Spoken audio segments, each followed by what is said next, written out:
எல்லாருக்கும் வணக்கம். இன்னைக்கு ஒரு மிகப்பெரிய உன்னதமான கலைஞர் நம்ம கூட இல்லை.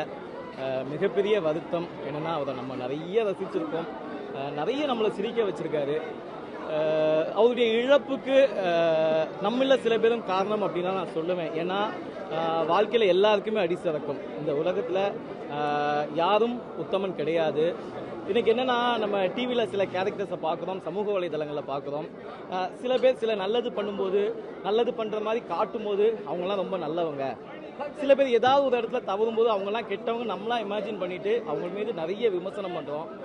சமீப காலமாக ரோபோனா மீதும் சரி, ரோபோனா குடும்பத்தின் மீதும் நிறைய விமர்சனங்கள், நிறைய கமெண்ட்ஸு. ஏதோ ஒன்று தப்பு பண்ணியிருக்காரு, ஆனால் அதுலேருந்து மீண்டு வரணும்னு ஆசைப்பட்டு அந்த குடும்பமே சேர்ந்து போராடி அவரை வெளியே எடுத்து மீட்டு வந்தாங்க. ஆனால் அதற்கப்புறம் அவருக்கு கொடுக்கக்கூடிய கமெண்ட்ஸ் எல்லாமே ரொம்ப பேட் கமெண்ட்ஸ். ஏன்னா அவர் கூட நான் இருந்திருக்கேன். வெறும் ஷோவில் ட்ராவல் பண்ணுறதை தாண்டி பர்சனல் லைஃப்பில் நிறைய ட்ராவல் பண்ணியிருக்கோம். அந்த மனுஷன் வெளியே தாங்க ஜாலியாக சிரிச்சுட்டு இருந்திருக்காரு. உண்மையை சொல்லப்போனால் இது வரைக்கும் அவர் அழுததை எந்த மீடியாவுக்கும் எந்த உலகத்துக்கும் காட்டினதில்லை. ஆனால் பர்சனல் லைஃப்பில் அவ்வளோ டிப்ரெஷன், அவ்வளோ கஷ்டம். என்னடா இது நம்மளை எப்படி கமெண்ட்ஸ் போடுறாங்க அப்படிங்கிற ஒரு வருத்தம்.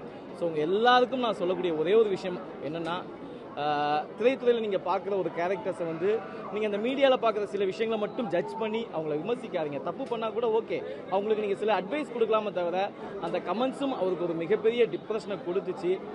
அண்ட் இதுக்கப்புறம் நம்ம செய்ய வேண்டிய விஷயம், ரோபோனா குடும்பத்தை நம்ம பார்த்துக்கணும்.